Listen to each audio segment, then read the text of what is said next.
Opa, professor Felipe Fontoura, a gente vai falar um pouco mais sobre o assunto de datas.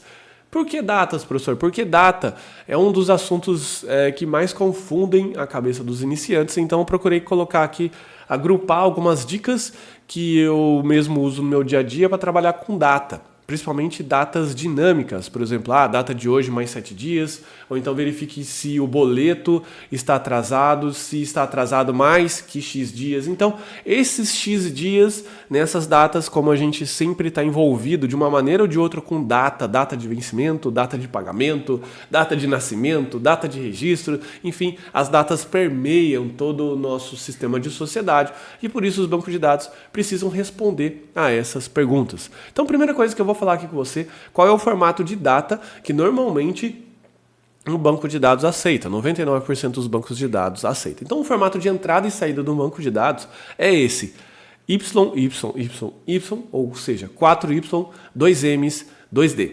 Tá bom? O que isso significa? Ano com 4 dígitos, mês com 2 dígitos. Se for um mês, por exemplo, janeiro, ele deve iniciar com 0, 0 à esquerda, e o dia, mesma lógica. Então, por exemplo, se você for adicionar uma data, por exemplo, uma tabela qualquer numa coluna, aqui eu abstraí o nome da tabela da coluna, só para você se concentrar na informação, você precisa colocar essa data no formato que a gente falou. Então, 4Y, 2M, 2D, como eu citei aqui para você, tá bom? Então, isso é a primeira coisa básica que você precisa saber. Outra coisa também é que, normalmente, essa data ela pode vir num outro formato, porque o formato que você precisa é esse, o formato que está aqui nesse exemplo. Mas, por algum motivo, o usuário pode digitar essa data de uma outra forma e você precisa realizar o parser. Em inglês é parser, que em português significa realizar a interpretação e informar para o banco de dados como que ele deve interpretar aquele formato de data. Para você fazer isso, é bem fácil aqui no banco de dados, você pode utilizar a função toDate, que você vai passar qual é a data. Então você viu que eu inverti, coloquei aqui 2D barra 2M barra 2Y e informei para o banco de dados qual é esse formato. Você pode receber as datas no formato que você quiser, desde que você passe essa função toDate e informe para o banco de dados qual é o formato que ele deve interpretar. Então ele vai interpretar isso daqui e vai gravar na sua coluna que você deseja, tá bom? Uma outra utilidade também para essa função toDate é não só inserir, mas também exibir, porque muitas pessoas às vezes ficam incomodadas com aquele padrão, principalmente porque aquele padrão ISO é o contrário do nosso padrão aqui brasileiro, e algumas pessoas podem se sentir incomodadas. Então você também pode utilizar a função toDate para o select. Daí você vai colocar toDate, só que em vez de colocar a informação fixa, você vai colocar o nome da coluna e você vai colocar qual o formato de saída que você quer que aquela informação solte. Bacana? Uma outra coisa também que as pessoas se confundem muito é com a aritmética de datas. Não sei se você sabe, mas data dá para somar. E quando você precisa somar, nós, seres humanos, somar 7 dias é até fácil, né? Mas me some um mês e 2 dias. Você precisa olhar no calendário, né? Então, para fazer isso via sistemas, você pode utilizar a aritmética de datas.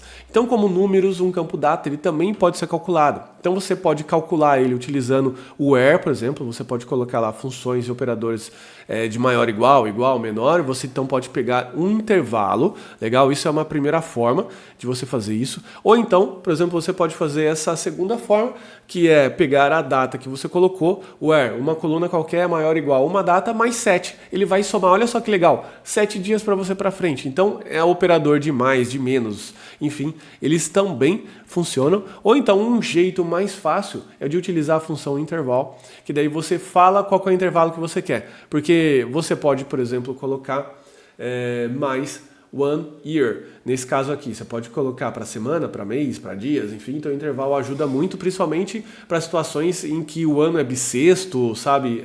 Fevereiro, eu quero pegar todo o início do mês. Então pega o primeiro, né, o próximo dia 1 do mês subsequente. Como é que você vai fazer isso? É só utilizando o intervalo, porque daí ele vai saber se está em fevereiro, se está em março, se o mês tem dia 28, 30, 31.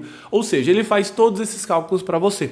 Então, por isso que é importante você utilizar essas funções de data, e para que você possa conhecer todos, é só consultar o manual do Postgres ou do banco de dados que você estiver utilizando, que todos os bancos de dados vão ter funções de aritmética de datas. E essas funções são de suma importância, porque, como eu disse, data permeia toda a nossa sociedade, todos os nossos problemas aí, né? Conta, o dia da conta, o dia do nascimento, enfim. Então é por isso que é interessante você utilizar isso daí, legal? A gente também tem algumas funções de data, porque existem funções utilitárias, né? Como, por exemplo, essa função aqui, a função now. A função now, o que ela diz? Ela pega a data e a hora atual do seu banco de dados. Então, isso daqui é bastante interessante para você, de repente, utilizar com situações como essa, em que eu vou pegar, por exemplo, data do vencimento mais é maior ou igual a now, para saber quais são os títulos ou os boletos que estão vencidos. Então o now é uma das funções mais importantes aí. Eu posso utilizar ela no where, ou então posso utilizar ela no select. Eu posso, por exemplo, somar mais 7 dias, ou então utilizar o intervalo para isso. Então considere utilizar as funções de data, ano, bissexto, final de semana, etc. Então não tente fazer esses cálculos na mão, porque esses cálculos aí envolvem muitas situações. Por exemplo, como é que você vai saber se o ano é bissexto ou não, é final de semana, se é dia 28?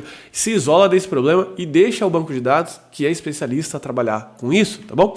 Então aqui está o endereço de funções de datetime, em que você pode consultar mais no Postgres ou então no banco de dados que você estiver trabalhando. Como eu disse, todos os bancos de dados atualmente do mercado trabalham com funções de data dinâmica, aritmética de data, porque isso é uma coisa que a gente não inventou, né? A gente que está entrando agora não inventou, é um problema que já está resolvido e você deve desfrutar então disso. Legal? Então eu espero que você tenha gostado dessa aula de dicas aqui sobre data, então, geral, sobre os principais pontos aí. Não esqueça de treinar, porque data é um dos principais critérios aí que pega no momento de seleção de emprego, nos testes técnicos. Por quê? Porque esses sistemas precisam lidar com isso, tá bom? Então, ficando por aqui, espero que você tenha gostado. Um forte abraço. Tchau, tchau.